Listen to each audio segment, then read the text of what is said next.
De la philo, de la tech, c'est Philotech. Alors Emmanuel, quand on évolue dans le monde de l'IA, on entend souvent parler d'éthique, mais aussi de déontologie. Et j'ai l'impression qu'on met souvent les deux mots sur le même plan. Du coup, je me demandais s'il y avait une différence entre les deux. Alors effectivement, il y a une différence. Éthique et déontologie sont deux mots qui sont très souvent utilisés de manière interchangeable ou utilisés comme s'ils étaient deux choses équivalentes. Pourtant, si on regarde vraiment de plus près ces deux substantifs, eh bien, on s'aperçoit qu'ils renvoient à deux choses à la fois différentes et intrinsèquement liées. Bien qu'il n'y ait pas de définition arrêtée de l'éthique, il est admis que c'est la discipline de la philosophie qui traite du bien et du mal, ou plus précisément, en tout cas selon moi, de l'évaluation axiologique d'un acte sur le spectre qui va de l'acceptable à l'inacceptable. La déontologie, quant à elle, eh bien, c'est une des théories de l'éthique, une dimension qui renvoie, comme son étymologie l'indique, au discours sur les devoirs ou à la science des devoirs. Et donc l'éthique et la déontologie sont deux choses différentes, la seconde étant incluse dans la première.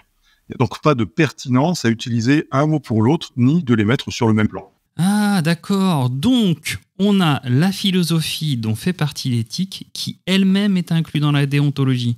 Donc, la déontologie, c'est une branche de l'éthique, c'est ça ? Alors, c'est exactement ça, et c'est le point très important. La déontologie, c'est en effet une théorie de l'éthique, donc une sous-branche de la philosophie.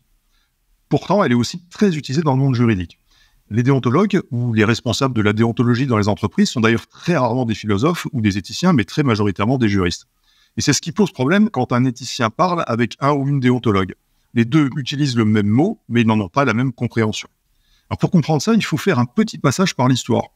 Le mot déontologie est inventé en 1816 par Jaime Bentham, qui est un des pères du conséquentialisme, qui, avec la déontologie, tu le sais, et l'éthique de la vertu, forment ce que l'on appelle les théories continentales de l'éthique. Bentham, qui était un contemporain de Kant, était avant tout un jurisconsulte, et donc pétri de pensée juridique.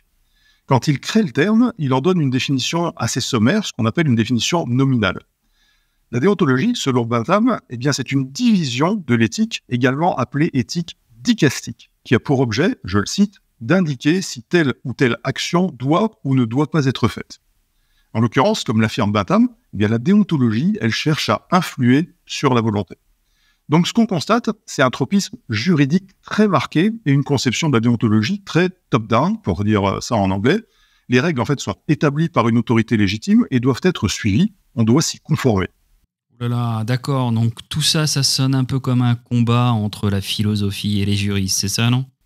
C'est là où le bas blesse, en fait. Si pour Bentham, la déontologie, elle vise l'édiction de règles qui doivent être suivies, pour Kant, qui est philosophe et pas juriste, il s'agit de se donner à soi-même des règles qui, si et seulement si elles passent le test d'universalité, deviendront des impératifs catégoriques et donc des règles qui devront être appliquées. Contrairement à Bentham, Kant, qui ne se contente pas de définir mais théorise la déontologie, adopte une approche bottom-up. Et c'est l'individu qui, au travers de ce qu'on appelle la volition, c'est-à-dire sa capacité de vouloir autonome, se donne des règles et vérifie leur validité avant de les rendre obligatoires. La déontologie n'influe donc pas sur la volonté comme chez Bentham, elle en est l'émanation. Ce que Kant nous dit, eh bien, c'est que si j'agis d'une manière acceptable sur le plan éthique, par simple conformité à une norme, notamment en raison du risque de sanction, alors mon acte a moins de valeur sur le plan moral que si j'agis par devoir, c'est-à-dire en suivant une conviction profonde que je me suis faite. Si par ailleurs l'acte posé par conformité à la norme n'est pas le produit de ma volonté, alors il perd toute sa valeur morale.